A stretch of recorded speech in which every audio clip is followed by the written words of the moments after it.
Hi guys, magandang araw. Ngayong araw na to ay gagawa tayo ng lumpiang ubod. Kinuha lang, papakanina lang sa lugar. At saka ay may wrapper tayo dito. Nabili ko sa ating kahapon dahil galing siya sa bayan.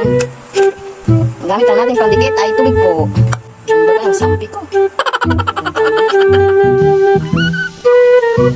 Nagugas naman po ako ng kamay kanina. Kaya okay lang. Baka kami na magkakain ito eh. Okay lang madumi. Kaya naman sa mukha ko malinis eh.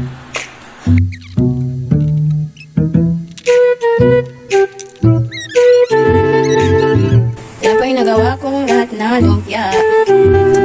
Guys, ito na ang ating niluto. Lumpia, hindi ka manghulog. Tikman natin kung masarap with suka na may sili.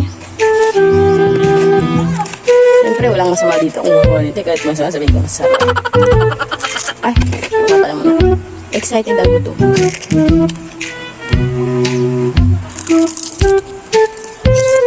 Masarap pa. Hanggang. Ayan. Masarap niya guys, lasang lumpia. Tikim natin sa kanila. Kakais po sila ng walisin. Ano masasabi mo? Mainit.